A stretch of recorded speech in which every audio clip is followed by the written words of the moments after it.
titled this, What Bogleheads Should Know About Fire. So this is specifically from the lens of, Bogleheads people and making the connection between the fire approach and Bogleheads. And and not only for yourself when it comes to fire, like learning about it, we all have kids, grandkids, younger people that are around us. And I know you guys, many of you may not consider yourself financial professionals or financial experts, but I can tell you that you are. Most Bogleheads that I know more than a lot of the CFPs that I know.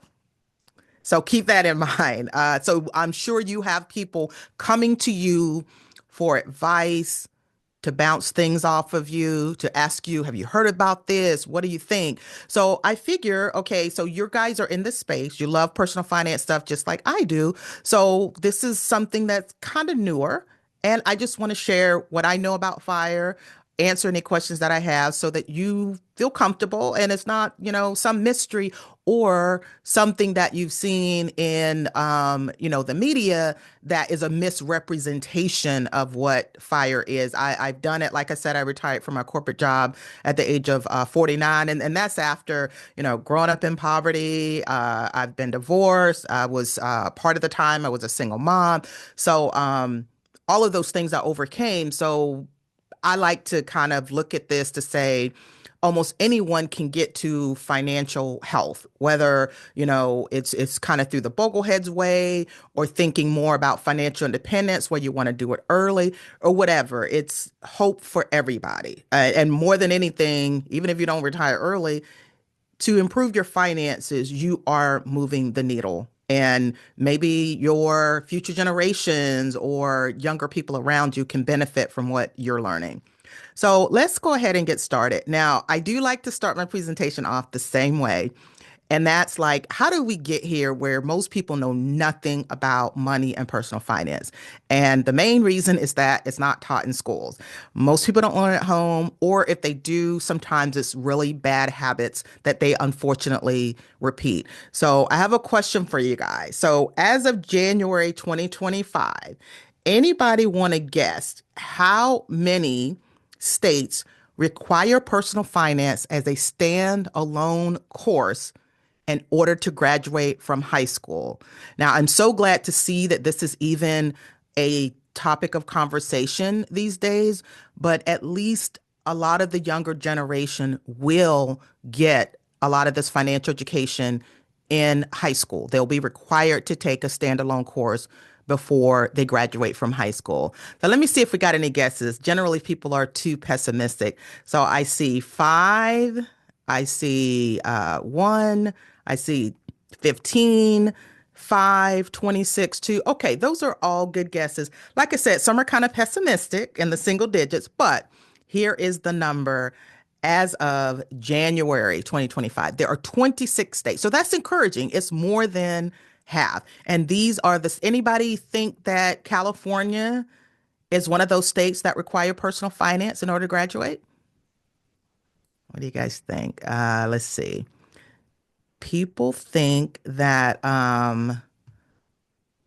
somebody says yes, somebody says no. Well, here are the 26 states.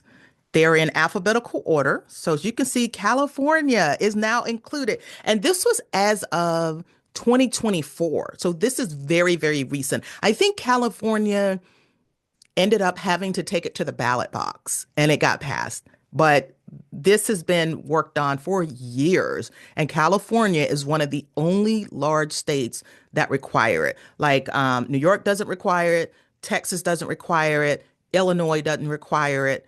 So I'm very happy to see that one of the largest states in our nation now requires personal finance. It'll be in implementation mode for the next 4 years, but this is encouraging you guys.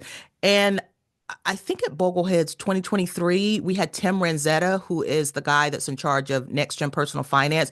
He talked a lot about what can you do as Bogleheads to help encourage or support this effort. So you may have teachers in your community that are not that comfortable teaching about investments. And that may be where you come in. So now you're familiar with, your state of California requires it. There's 26 other states. You guys know more than the average person about investing. So you might be able to help out your community or other people that are not as comfortable. Okay, so I digress on that, but thank you for bearing with me.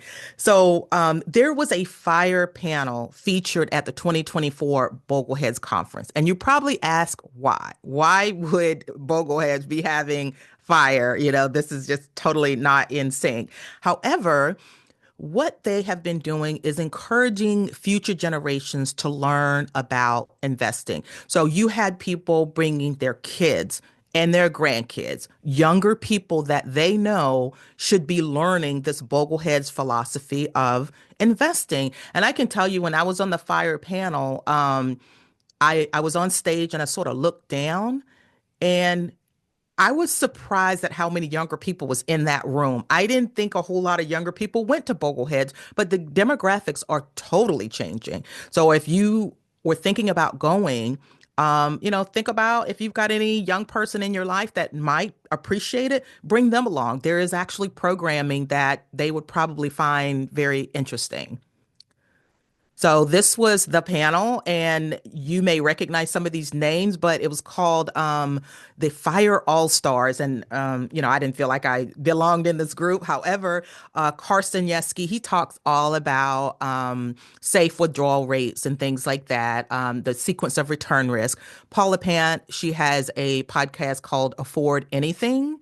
And she's had, all the giants, many of them Bogleheads, on her podcast. Jordan Grummett, he wrote the book Taking Stock, and the new one, The Purpose Code. So you've probably heard of him, myself, and then Gory. He has been a part of Bogleheads for a long time. He hosted it, but just so you know, this was part of the programming for Bogleheads in 2024, and I can guess that they would continue trying to bring some programming that will touch all kinds of people. Okay, so I mentioned this before we actually formally started this, but there's a lot of synergies, a lot of similar thinking with between Bogleheads and Fire. And so, in my opinion, they're more alike than they are different. So here are just a few. So community and connection. So you guys have been running the Bogleheads Forum and having these Boglehead chapters for a long time. Community and connection. The Fire people, they're totally about that too. And I'll show you like some of the communities that they have. Then you have the education piece is paramount. The Bogleheads that I know, especially in the Columbus area, they're all about teaching people. They light up when they know they can help educate someone else on investing. So that is paramount. They're not in it to, make money. They're not in it to, get more followers on social media. They want education. And then they love to share and teach as much as possible, just like you're doing on this call. And then because I still think the topic of money is taboo for a lot of people, but the Fire people and Bogleheads are banishing that taboo. We openly talk about investing. We openly talk about all of these different financial topics and related ones. Like we were talking a little bit about a green burial when you pass away. That was very interesting. And then finally, there are a lot of modest millionaires. Like a lot of the fired people, you might know them for being, frugal and things like that. But many of them, they're secretly millionaires, but they're not sitting out there, touting it or trying to, brag and have all the shiny things. And the same thing with the Boglehead. They'll be wearing jeans and driving a Toyota Camry. So they're modest millionaires, but just by conversating with them, you can kind of gather that, where this person is at. Okay, so like I said, there's more alike than they are different.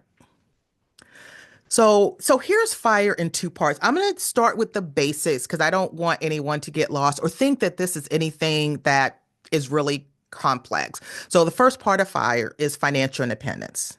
And that is having enough money to live on without depending on a paycheck.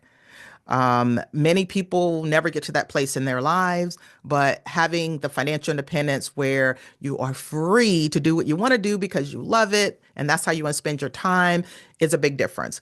The what's considered the FI number is 25 times your expenses, not your income, but your expenses. A lot of people in the financial profession, like CFPs and things like that, they always wanted to calculate it off of a percentage of your income. And that's really not a great reflection if you're somebody that's a high saver. So, an example of 25 times your expenses would be, if your expenses are $40,000 a year, you multiply that times 25, that's $1 million. So that is your FI number. That's what you need to get to. The This part is stressed more than the retire early part because some people's like, oh, I love my job, I love my work, and you do have to be a little careful about saying, oh, I don't want to retire early because I love my job, because there's so many moving parts to your job. You've got your company, you've got your boss, you've got other factors that could change that in an instant.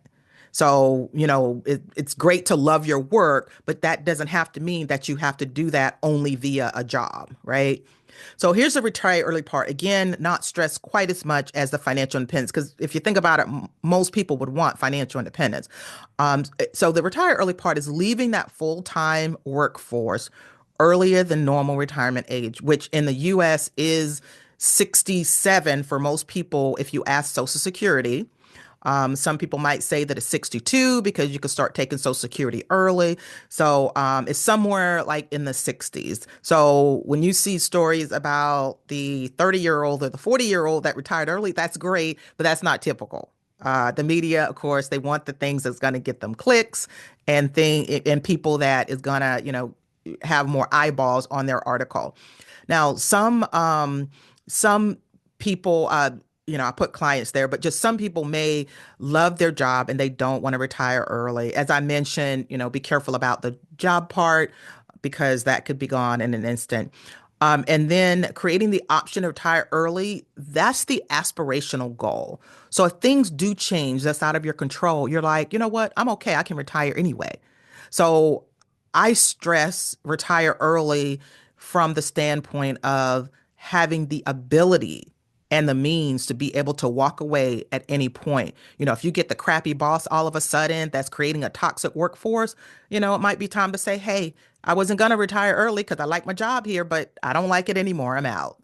So it's just a powerful place to be in. Okay, so like I said, FIRE stands for Financial Independence, Retire Early. I'll probably say that a million times because there's still people that don't know what it stands for. So I always try to say it out.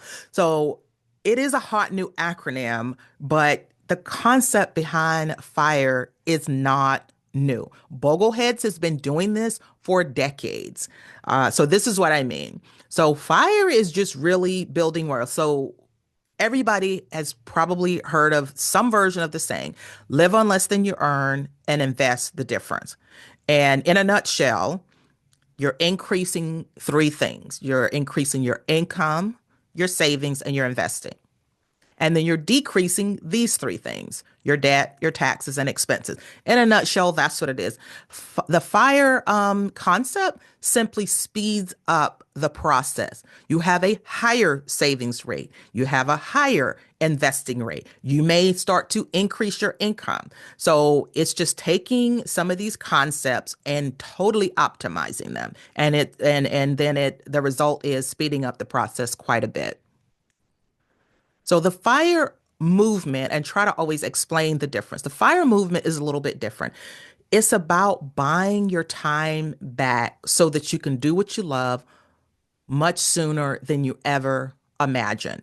And so that concept is more about how you feel. What does your life look like? Buying back your time, much bigger than just the money itself. Because, the way I think about money, it's really a tool to get to your dreams or to do what you want to do. I grew up in poverty, and money was always the reason we couldn't do something. And it was always an obstacle that was in the way. And once I got to the point where I no longer had that issue, I could do things and I had the money that I needed to do it, the money part was not the central focus. So I realized that wasn't the goal. The goal was to be able to follow my dreams and do what I loved, and money was just standing in the way a lot of times. So if you can remove that obstacle, you can do anything you want to do. So think about this, having to rely on a paycheck from a job or not having to rely on a paycheck is just a very powerful position to be in. So most people, when they're trying to go for fire, they're thinking more about the fire movement. It's not that they're lazy. It's not that they, you know, all want to run away from their job or whatever. They want freedom. They don't want to have to clock in every day and do the things that benefit somebody else and being told every step of the way. So this is the fire movement, which is a much bigger concept than just fire itself. So here's what I think sparked the fire movement. And in the Q&A segment, I'd love to hear what you think kind of sparked it. But here's what I think. The shift away from employer pensions and defined benefit plans. Okay. So the way that I grew up, so I'm in my I hate to tell my age, but I'm in my 50s now. I retired at 49. That was 5 years ago. So now I'm 55, right? So growing up, I was told you get a good job with a pension and good benefits. So that's what I went for. And the job that I was with for 21 years before I retired, they had a pension the first 10 years, and then they froze the pension. The money's still there, it's still growing, but you couldn't make any new contribution. And then they shifted to the 401k. That happened to a lot of companies, a lot of governments, even the military started with this blended retirement plan that included both the pension and the thrift savings plan. So I think now that the protocol wasn't to work somewhere for 30 years and then they give you a paycheck after you retire and you get that paycheck for the rest of your life, that's gone. So those golden handcuffs, no more. And so people are saying, oh, so I get no real benefit for staying with this company for 30 years. It's now all on me. I have to save in this 401k now. I have to figure out my investments in this 401k. I have to figure out everything myself. So why would I stay with the same company for 30 years? So now people job hop a lot more regular than we did 20 or 30 years ago. And a lot of the fire people are saying, well, wait a minute. I think I can do it. And I think I can do it a lot quicker than 30 years. So this is probably the biggest thing that I thought would spark the fire movement. Another one was that, like I was saying, employees now are responsible for managing their own retirement and investments. The vast majority of people, they don't even bother looking. They have no idea what they're invested in. But, people like Bogleheads or the fire people, they are interested in it. They're interested in optimizing it so they can do it a lot sooner than what a pension would have allowed. And then, frankly, some people do hate their job. It could be the boss, it could be the job itself, it could be the career field, it could be the company for a number of different reasons. I forgot what the number was, but it was a large number of people, Americans and other people that just did not like their job. And if they could leave tomorrow, they would. It was a means to get a paycheck to pay their bills. So that's a big one there. And, sometimes they're not fulfilled with what they're doing. Again, whether it's the employer or it's the work that they do, period. There's more of a focus on the value of time over money. So what can you do to buy your time back? A lot of, in the fire community, we talk a lot about buying your time back. So every extra dollar you're saving and investing, you are buying your time back that you can cut out of the workforce and do more of what you love. And when you talk about fire, it doesn't always mean that you're just sitting on your butt and doing nothing. Generally, if you had the fortitude to make it to reach fire, you are a pretty sharp thinker. You have the ability and the skills to do something, productive and to take action. So there's some high performing people that is not just going to sit still after they retire. There's going to be something else they want to do, except they could do it on their terms. And the last one, I think the pandemic had a lot to do with it. People had more time at home where they're Googling stuff, where they perhaps don't like their job and they're asking the question, how can I retire earlier than 59 and a half? How do I cut out of the workforce? How do I reach financial independence? So there was a lot more of that.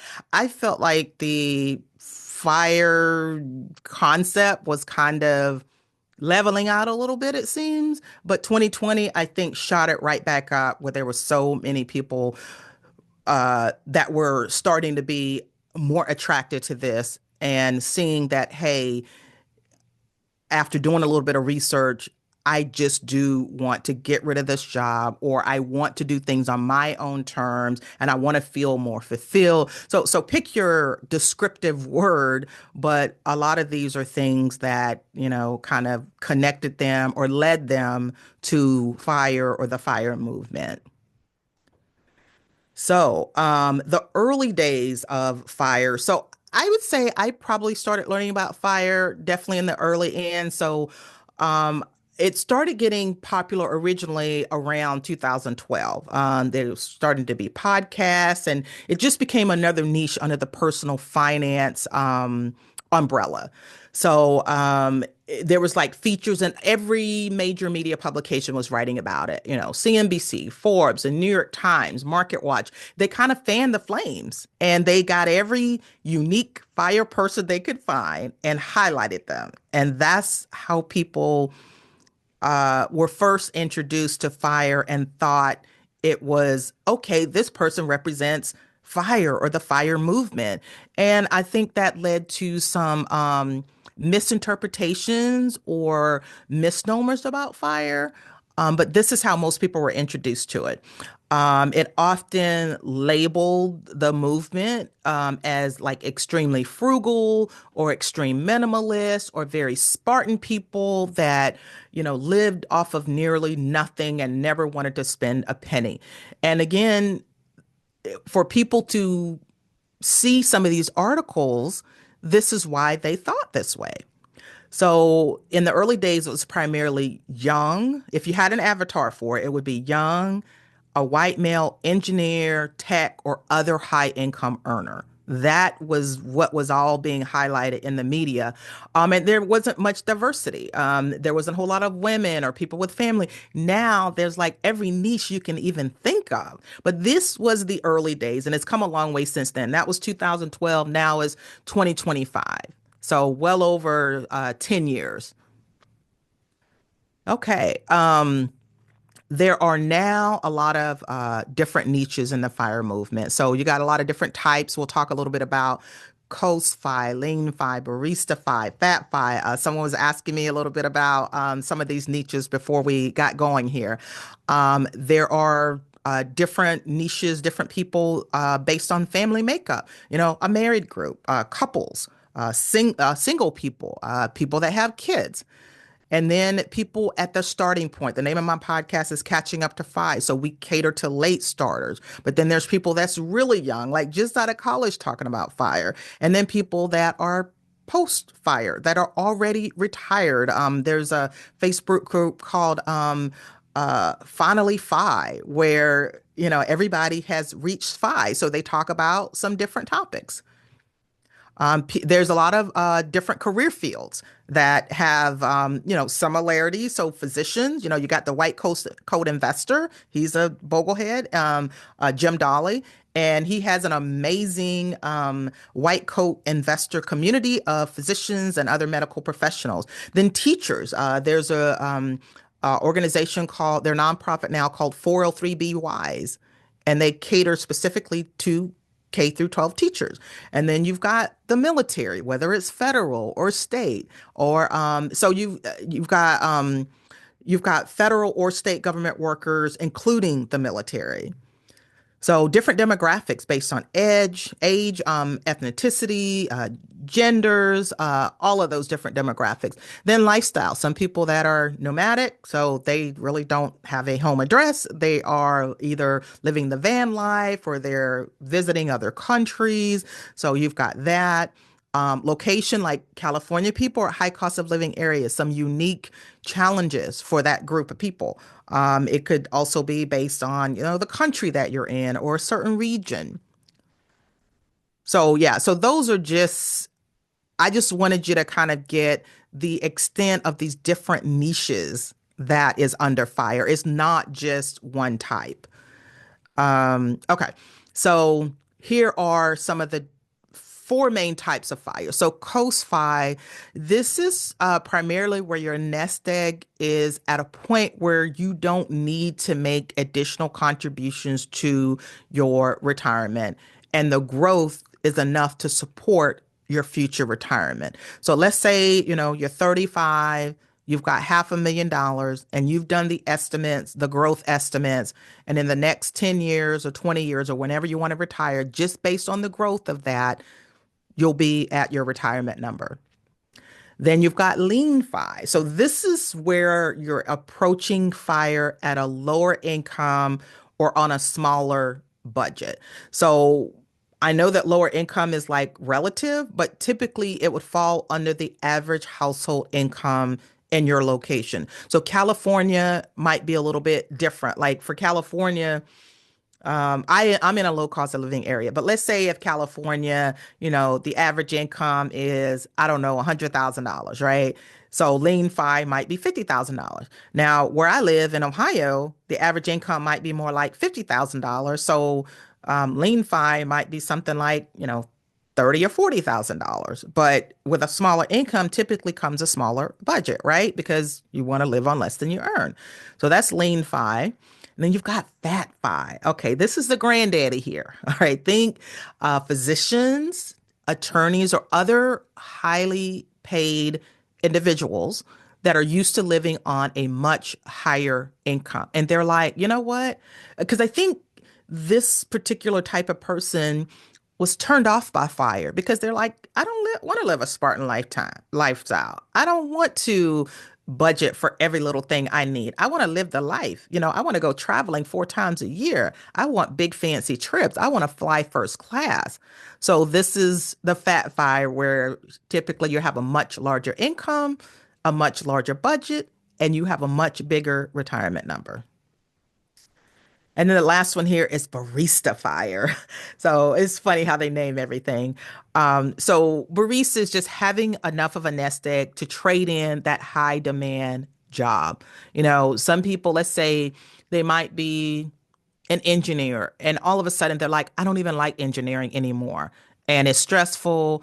And I just want to step down and I want to do something that's low stress, that's not causing me, anxiety. So they may trade in that big high demand job that's typically higher income and say, you know what? I got enough of a nest egg where I will do good on this little part-time job or this job that's like not as demanding, but I can still, if you want to, you could still contribute to retirement accounts. You may even have health insurance and other things that are kind of going to get you to where you want to go. So typically, the term barista is used because sometimes that might be that, casual, low stress job at like Starbucks or something like that. So these are the main types of fire, and they didn't even exist 5 years ago, frankly. But I think the issue was that there's a lot of people where they were saying, you can count me out because of, XYZ.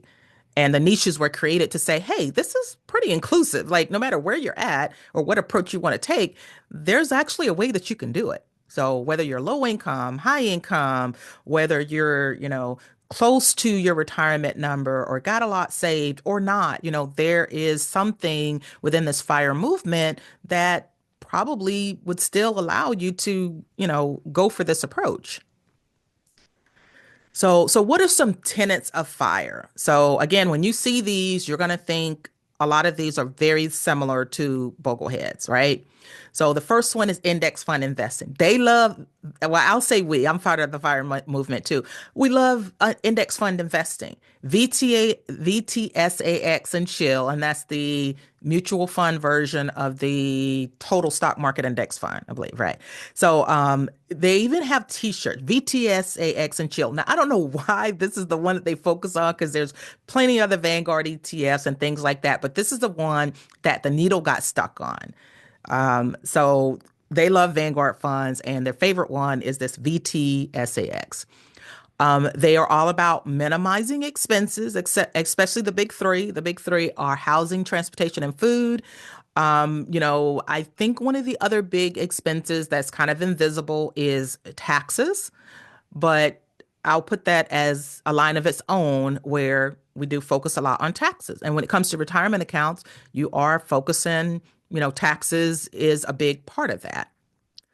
So next is like the multiple streams of income. These days there's so many ways that you can make money. You can go be an Uber driver. You can go, um, create your own little business. Have an Etsy shop. Create a course. There's so many things that you can do. Real estate seems to be a big one as well. But the focus is on multiple streams of income, so that if you do lose that main regular job, you actually still may have some income coming in. Increasing your savings rate. So yeah, for the uh, fire community, the savings rate is way up there. The average financial professional is going to recommend 10 or 20%. The fire community, they're like, more like 30, 40, maybe 50 or more. And that's what speeds up the process, is having that increased savings rate. Decreasing high interest debt. One thing I don't think I hear a lot enough talked about in the fire community is tackling debt. I don't know if they assume that people don't have debt or assume that they've moved beyond that, but that's a piece you have to look at too. Like, it's great to talk about investing like Bogleheads do, right?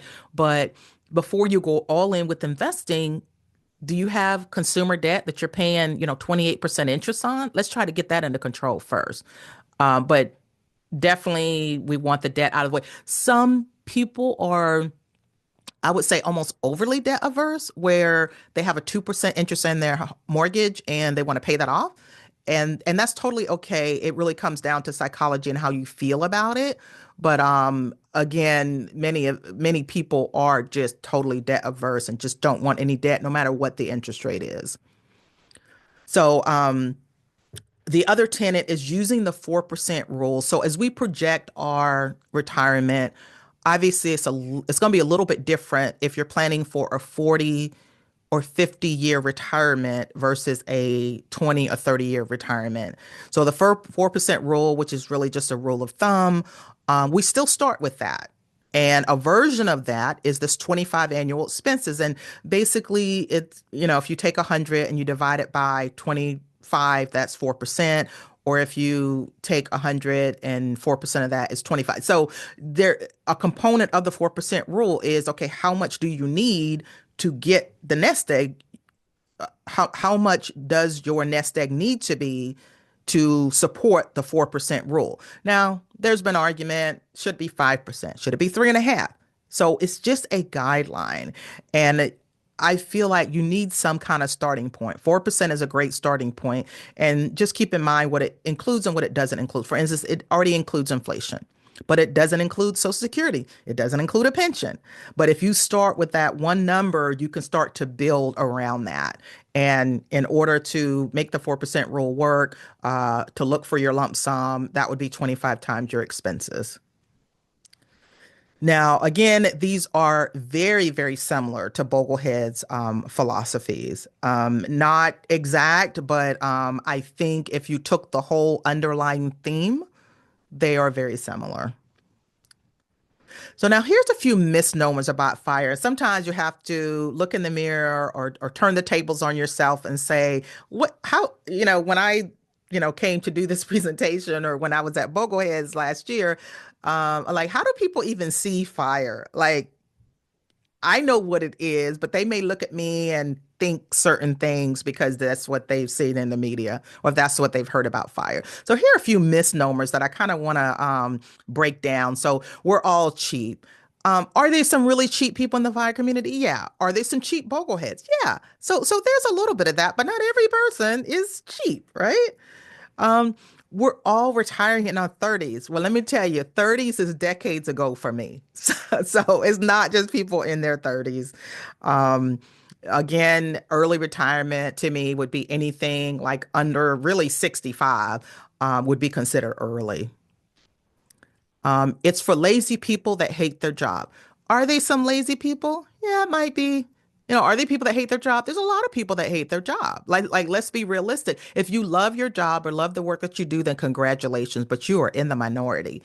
I don't know a ton of honestly lazy fire people. Generally, they are high energy, curious people that want to learn and they are doers. So I don't see a lot of lazy people in the fire community. I think they get that label because people think if you leave a job, then what are you going to do? Sit on your butt all day, which is typically not the case. Um, the lifestyle is too restrictive. Well, we just looked at a bunch of different niches. We just looked at a bunch of types, the Coast Fi, the Lean Fi, Barista Fi, Fat Fi, all of that. So I think those kind of spoke to this misnomer that the lifestyle is too restrictive because it's what you want it to be. I don't follow the tenets, to the T.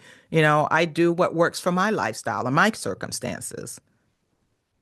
The movement is only for high income earners. And that was from 2012, way back in the day when you had a lot of high income, like engineers and technology people.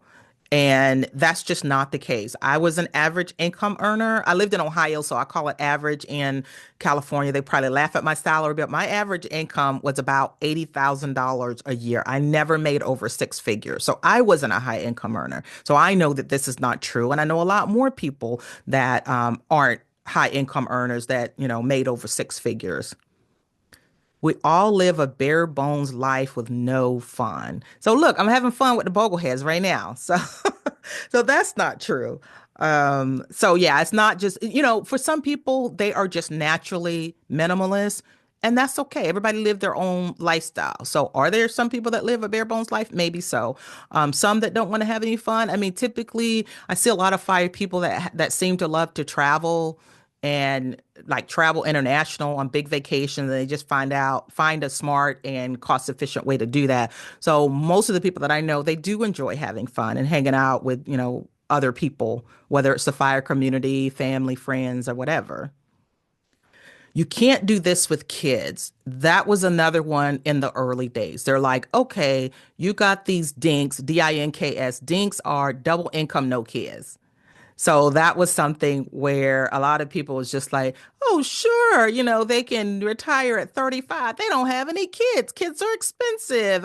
There's no way I can do this. And then there started being more voices that was like, oh, I've got four kids. Yeah, we're doing it. It looks a little different.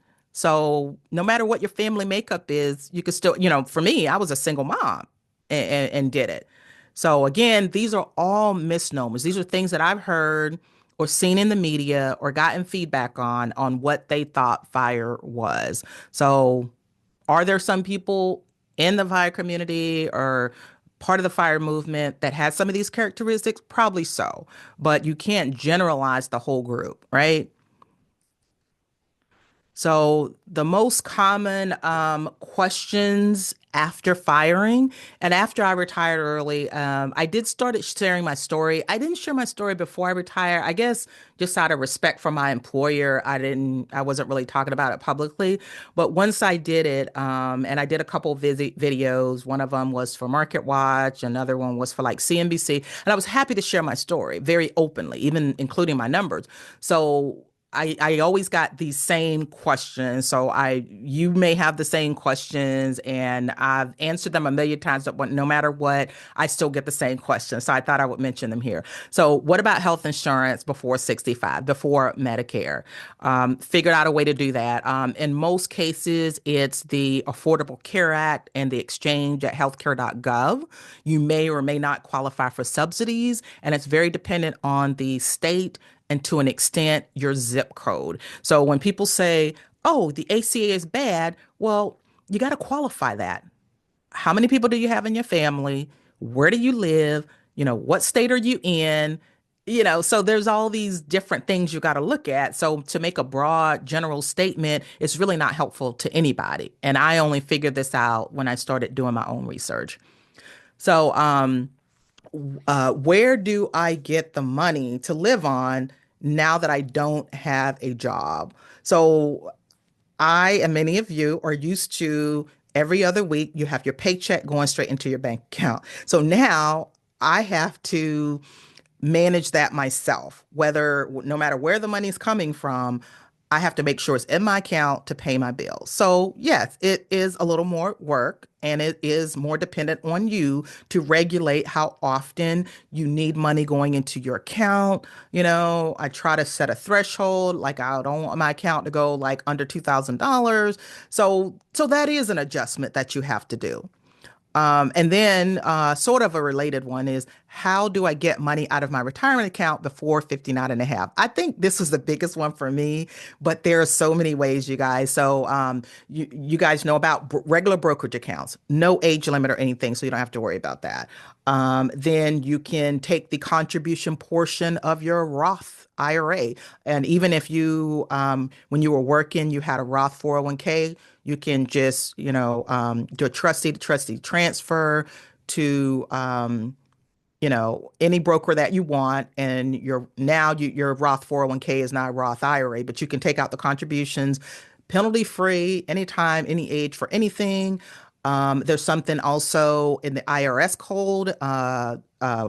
The code is 72T, where you can set up substantially equal periodic payments, which is a mouthful, but it basically is another way to avoid the 10% penalty. You just have to take these regular payments for at least 5 years or until you turn 59 and a half, whichever is longer. So there are multiple ways. You've got the rule of 55. So if you're 55 when you're leaving, you can use that provision. And if you're public safety, a lot of times they will allow you to do that at age 50 when you separate from service. So there's several ways that you can get your money out. Another one is, what will I do with all my free time? So I'm hanging out with the Bogleheads. I don't know what everybody else is doing, but it's really just doing more of what you love. I think a lot of people never get to ask themselves the question, if money were no object, what would I do? And when you ask yourself that question, it kind of scares some people because they're like, well, I always been told what to do. I go to work every day for 40 hours. I have no idea what I would do if I didn't have a job. So when you start that process to think about what would I want to do? What do I really love to do where I've always had the excuse I can't do it because I'm working. I can't do it because I don't have the money. So that is a thought process that will continue on and on. And before you actually retire, this is probably a great exercise for you to tackle to say, what would I want to do? For some people, that is maybe volunteering in their community, doing a project that you never thought you would have time to do. Maybe being a mentor, maybe sitting on boards, maybe hanging out with the Bogleheads, whatever. But it's going to just vary by the person. But, there's a lot, it's a shift. But once you start to make the transition to doing what somebody else told you needed to do every day to what you want to do every day, it's pretty powerful to have your control of your time. And there's a lot of things you can do.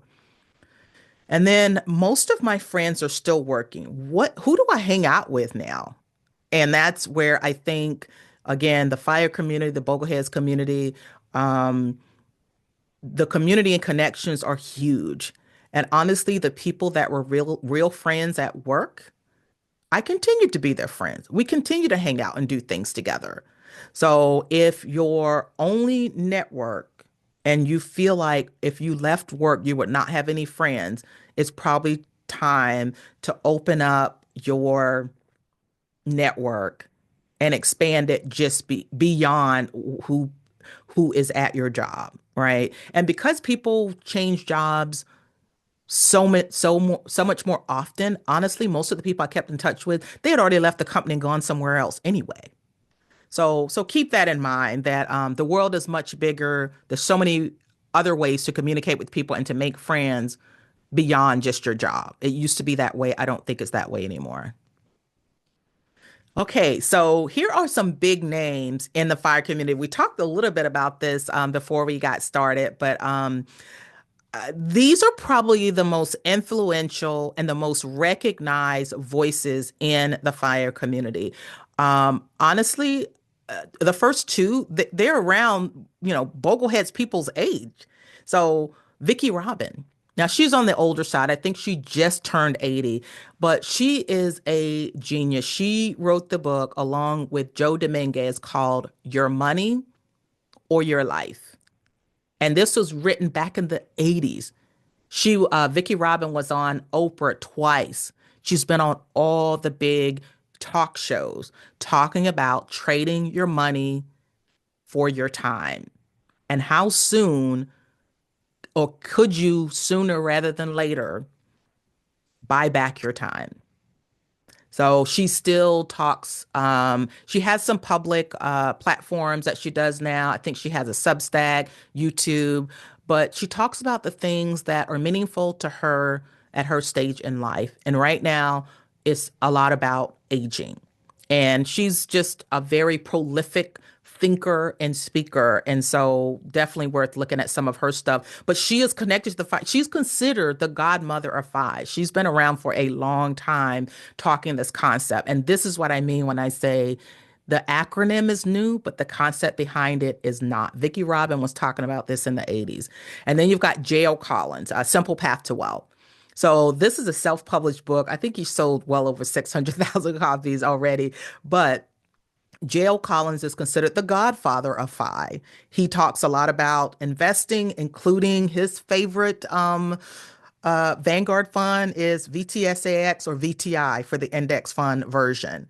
So he is amazing. He's been on a ton of podcasts. He did an amazing Google Talk. He is just someone that, again, is a smart guy, prolific thinker, and has shared, I think on his website, which the book is it's just the book version of the website. So if you want it for free, you can just go to his website. I think it's J.L. Collins NH. He lives in New Hampshire, or he used to live in New Hampshire.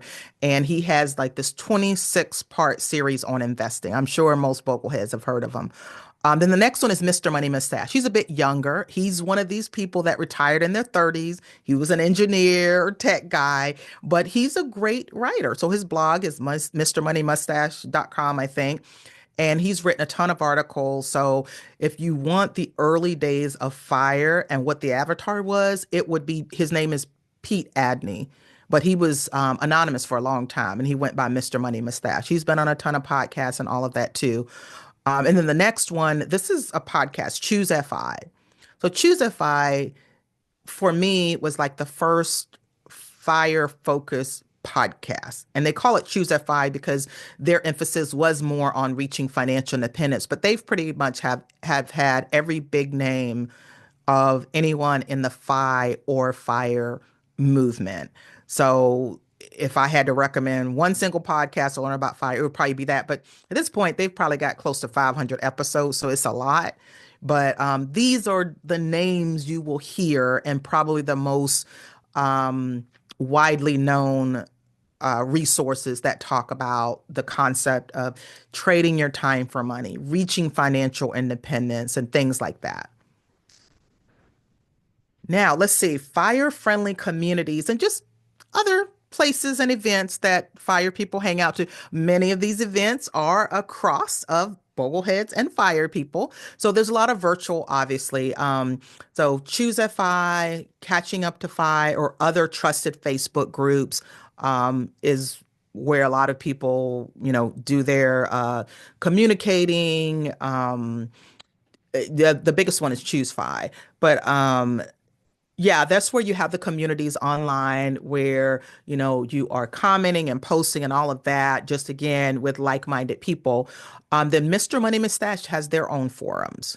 And then you've got Reddit forums. And then Bogleheads have their own forums. So all of these are the virtual online type of things. So then there's a lot more in person. In the early days of Fire, it was all online. but then they started doing in-person stuff like Bogleheads. So there's something called the Economy Conference. This is probably the biggest F.I focused conference, about 500 people, but it's right in my backyard, Cincinnati, Ohio, every year. The next one is in March. I remember when Diana, she's the founder, Diana and Miriam, she first started. Um, I remember it was COVID was just starting, and we didn't know if it was going to get canceled or not. So this would have been March of 2020. And she did this, and we were lucky to get 200 people. I was one of the speakers there, and we didn't know how it was going to go, but I'm like, hey, I'm all about it. I'm retired now. Um, so 5 years later, she sells out, I would say, within the first 30 days. And it's something that people love. You've got the community element and all of that stuff. Then you've got Camp FI. Camp FIs are much smaller. Stephen Boyer is the organizer of these. He has about 10 across the country every year. And it's more of an outdoorsy camping type experience with maybe 4 or 5 speakers. That's also part of the community. Generally, at each Camp FI, you got anywhere between 30 to 50 people. So they aren't large, they're small group things. Some we've started doing like case studies and things like that too. That's pretty cool. Then you've got Camp Mustache, which is named after Mr. Money Mustache. Now he doesn't run them; they're independently run, very similar to Camp FI. Usually, you've got 30 to 50 people in a camp type environment. Then you've got the Choose FI, which is connected to the Choose FI podcast. You've got a bunch of local meetups. So there's one in Cincinnati, Columbus, all over the country, usually in most major cities. And those are independently run. Then you've got the local Bogleheads chapters. Mine is Columbus. You've got the Sacramento one here. So those are all over the place. And then you've got the Bogleheads Conference. And again, there's the cross section there of several of these in-person type things do kind of cross over. So virtual and in-person, but now you've got all these communities and all these places to hang out with like-minded people. So here are a few hot topics in the F.I community and probably the Bogleheads community. So let's see. Low cost index fund investing, right? We don't like fees. A lot of fees have come down, but as we know, there's still some high cost high cost funds that are out there. But we're looking for low cost index funding. Index fund investing gets it done. Investing inside your health savings account. So many of you may not have had a health savings account available to you. I think they've been around for, I think since 2000, I want to say 2003. So it's been roughly 20 years and still not widely adapted, but almost every employer will offer this option. But for the F.I people, they're looking at it more than just a tax-free vehicle for health.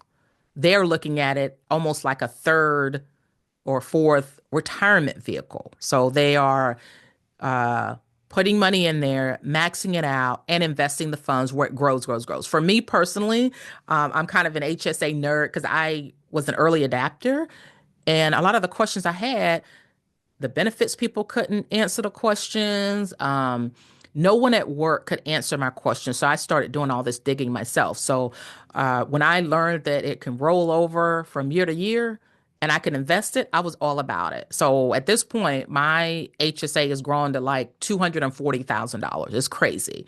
And I haven't even put anything, I haven't been on a high deductible health plan where I could contribute to an HSA for the last 5 years since I retired. So most of that is growth. But it's a lot of talk about investing inside your HSA. Travel rewards cards. Now, I don't do a whole lot with travel rewards cards. I personally prefer cash, but there's a lot of talk about, it seems like a lot of F.I people love to travel. So they're trying to do it as efficiently as they can, and they'll get rewards and they'll build up these points and they'll get free flights or free hotel stays and all this stuff. But lots of talk about those. Doing it yourself, personal finances. Bogleheads do that. Many of them don't use a professional, but I would say it doesn't mean none of them want to use a professional, or maybe they want to use a financial professional in a different way. For instance, a lot of F.I people, they might want help with a second look. They may want help with setting up, a 72T or something like that. But most fire people that I know, they're doing it themselves, or there are some that do want professionals for certain aspects, typically not for investing. Then using spreadsheets, there's a lot of spreadsheet nerds in the fire community. And I guess that goes back to the engineers and the technical people. And I personally love spreadsheets too. So hear a lot about that. Roth conversions.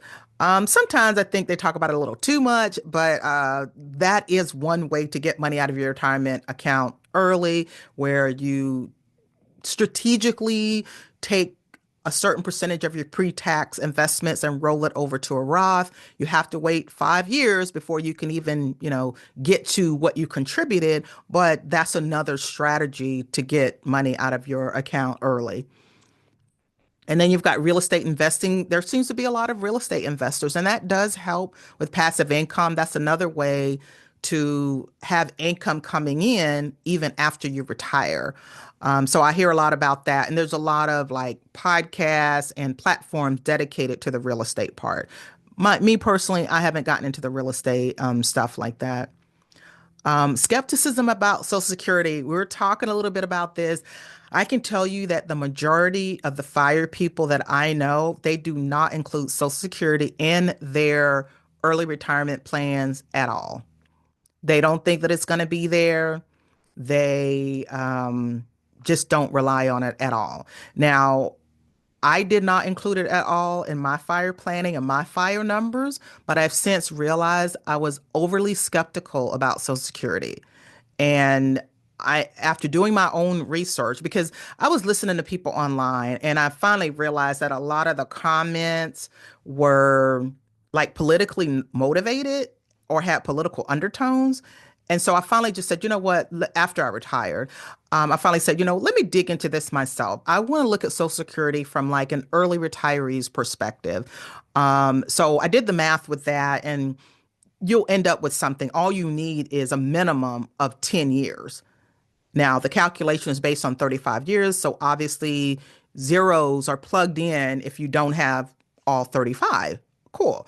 But no matter what, especially looking at what has happened in the past, this is not the only time Social Security has been in jeopardy or the trust fund was going to have a shortfall. So if you look at the actuarial reports and all the people from Social Security, they do this report every single year. It at worst, Social Security might, you might only get, 75 to 80% of your projected benefits. But more than anything, Congress probably will fix it, but they will not fix it a day sooner than it's scheduled to blow up. So don't expect. So I think 2034 is the year, and because a portion of the payout, a portion of the benefits that are collected by people, that have turned on their Social Security, a portion of it comes from current workers. So as long as you have current workers, it's not going to go to zero. So something will have to change, but it's not going to go to zero. So I've since learned that. And now I just feel like it's just a powerful backstop in my older years. But I was definitely overly pessimistic when it came to Social Security, and most fire people are. And then community and connections, that's another hot topic. It seems like lately, I would say over the last 2 or 3 years, there's a lot of like these travel groups or events that are being done around the world with fire people. There's something called Five Friends Travel and a few other ones, but it's just yet another way to have more connections and more time around people that are thinking like you, but then you become friends and you want to spend more time together. So these are the hot topics that I hear in the fire community, and some very much hot topics for me too. Okay, so here are the important numbers when pursuing fire. I get this question all the time. So, probably the biggest one is your financial independence number. And we already talked about it before, 25 times your expenses. If you want to go big, maybe you end up doing 30 times your expenses or even more. But, 25 would be that starting guideline. And it's derived from the 4% rule. So then you have the savings rate. What enables you to retire much sooner than the average person is your savings rate. So for every additional percentage you can save, it's probably going to cut your retirement time by, or your time to retirement by months or years. So when you're going for fire, you're probably somewhere in that 30 to 50% savings rate that you are then investing. And then your net worth. We know that's your assets minus your liabilities. So I didn't mention debt because I like these three numbers because there are some underlying numbers for each of these that you need to know. So before you can get to your net worth and your assets and your liabilities, well, you have to pull together your assets. You have to pull together your liabilities and know what your debt is. So net worth makes you look at a lot of different numbers. And with your savings rate, you are looking at your expenses because whatever's left or, whatever's not being spent on expenses, that creates the gap that you can use to save and invest. So these are the three, biggest numbers here. And then here's kind of my profile. So I've talked a lot about the fire community in general. So let me show you a real case study, and this is myself. So this is my daughter. She's 29 years old now, but this is when she was a year old. That was back in 1996. Okay, so here's my fire profile. So I consider myself a late starter. I started seriously focusing on my money at 38, and this was after my divorce. There was a big disparity in what I had saved and invested in my 401k and what my husband had. He had $120,000, and again, we're in our early to mid 30s. He had $120,000 and I had $20,000. And that was a huge wake up call for me. Women are typically more conservative with their investing. Um, they are not as aggressive with the choices they have. You've got the wage gap where we were making similar salaries and he was escalating at a much faster rate than me. I went on maternity leave, took a little bit of a break, so things like that.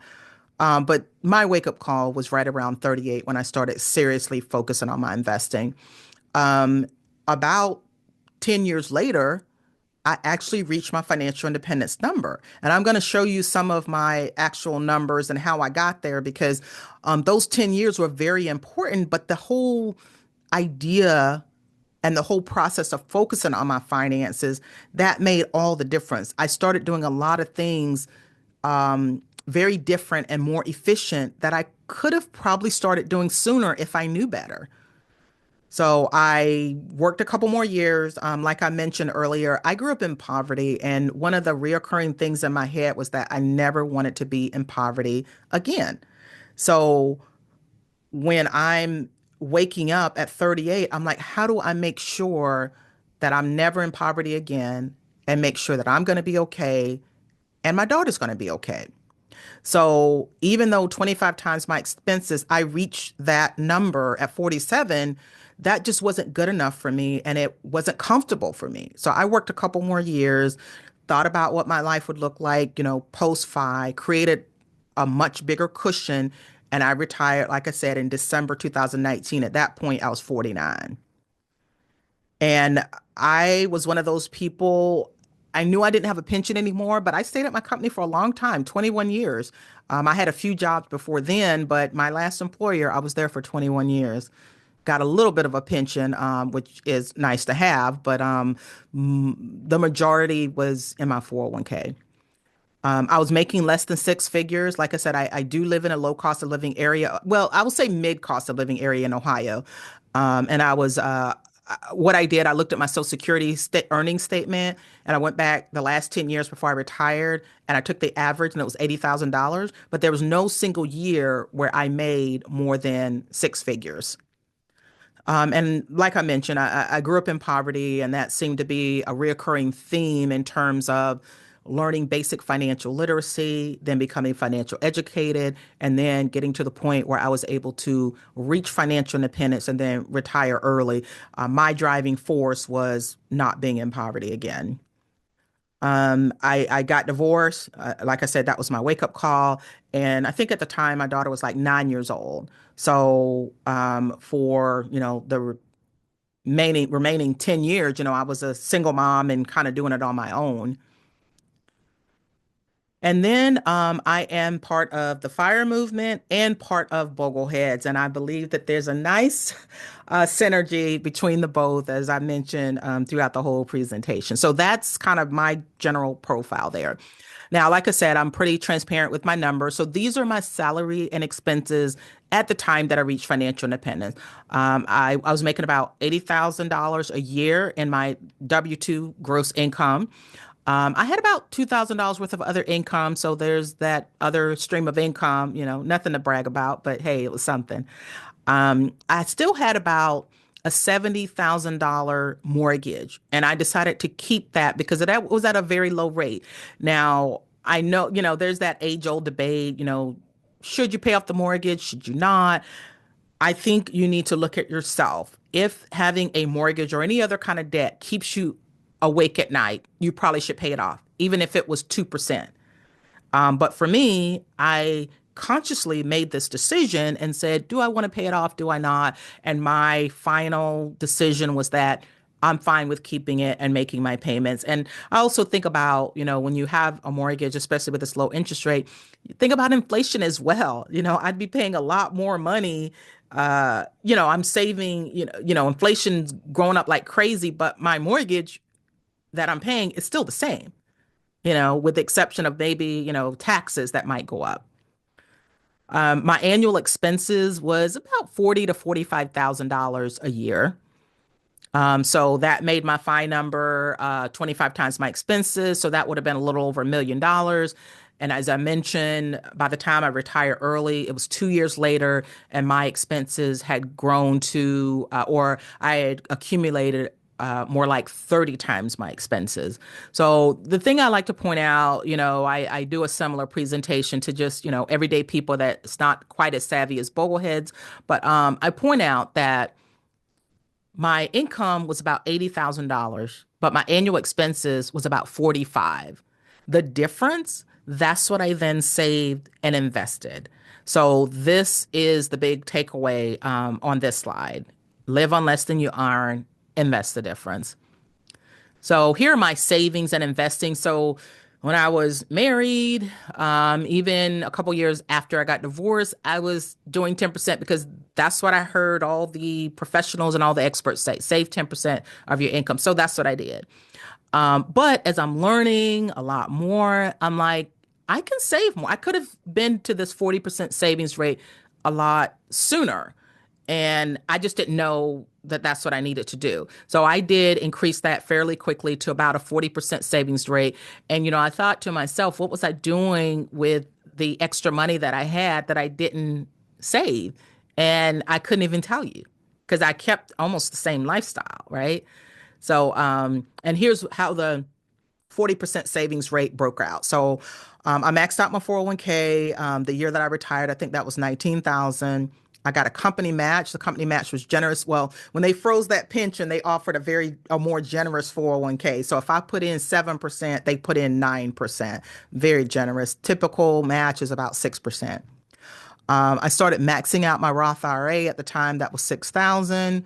I was maxing out my health savings account. I was maxing it out since like 2008, which turned out to be a great time to start.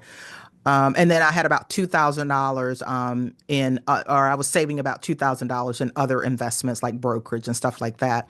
So the big takeaway here is that I started at 10%. I was able to increase it, but the good thing is that I didn't start at zero. So some people that think they're behind, they're like, I was not saving enough. I was only been saving 10% because that's what I thought. Well, you know what? At least you're not starting at zero. So you have something. Even though all I had was $20,000, that was something. And I didn't have to start at zero. So, just give yourself grace and, start doing the right thing or doing better going forward. So this one is the net worth breakdown because obviously that stuff doesn't happen overnight. So uh, my 401k, accounted for about half of my net worth here. And then traditional IRA, that was 15%. My health savings account, like I said, that is a big chunk for me. And then these are the other things that make up my net worth. I put my car in there. Some people don't count their car, but I do. Some people don't even count their home equity. I do, but this is a pretty powerful exercise that I encourage everyone to do because it makes you look at all kinds of other areas in your finances. It makes you look at your debt. It makes you look at, bring all your assets together, and it's just a great exercise to do. So there's the net worth. Okay, I had some calculators, either for you to share or to plug in your own numbers, and I consider these fire calculators, but they're just retirement calculators, so it doesn't even matter at what age you're retiring. But these are some of my favorite. I think the site I love the most, and I think Bogleheads use this a lot, is that last one, dinkytown.net. Dinkytown has just about every single financial calculator you would ever want. So I've used it to calculate the 72T. I used it to calculate my early retirement number, my savings rate, and all of that. All of the other ones, those are great as well. Some of them are more visually appealing. Some of them go into a lot more detail, have a lot more features where you can put in things like, inflation and growth rates and things like that. But this is just a very nice list that I put together of financial calculators and fire calculators that where you can actually plug in your own, real numbers. And as Greg had mentioned, I am author of the book Fire for Dummies. I wrote that last year, and while I was writing the book, or before we even got the project started, the name of the book was going to be Wealth Building for Dummies. And like I said, fire is basically wealth building, and you're just speeding up the process. So it got the name Fire for Dummies because a lot more people are more interested in fire, and it's so much more exciting than the term wealth building. So this is how it comes about. And I guess that's marketing 101. Will you sell more books if it's named Fire for Dummies or if it's named Wealth Building for Dummies? So that's the origin to that. And then, early last year, I took over as co-host of a podcast called Catching Up to F.I. And my co-host, he's the fat fire guy, right? He is an emergency room physician, has a spouse that's a psychologist and two sons. So he's still working and he's doing the podcast, but I love doing the podcast with him. We've had several Bogleheads people on there. We're going to be recording with F.I.R.E. We love talking to experts. Many of them, talk to the Bogleheads crowd as well. If Jack Bogle was still living, that would probably be one of my dream guests to have on the podcast. But we're nerds, we're finance nerds. Excuse me, we're finance nerds, investing nerds, and all of that. But we love doing the podcast together, and it just very interesting the type of guests we get on there, and helping out, late starters. I felt like we were sort of a missing niche in the fire community. Like there was just so many articles and things focusing on the 30 and 40-year olds. And we said, well, what about people getting a late start like us? I got a late start. He didn't wake up until 50. So he was a highly paid physician with two incomes that was living paycheck to paycheck. And, he's openly talked about it. I think he first shared a story on Humble Dollar, Jonathan Clements, Humble. Or we've had Jonathan Clements on the show as well, but then he started this project, and it's grown like crazy. So there's a lot of late starters. I would say our core audience is probably in that Gen X bucket, but we get a lot of millennials and a lot of people that maybe early baby boomers.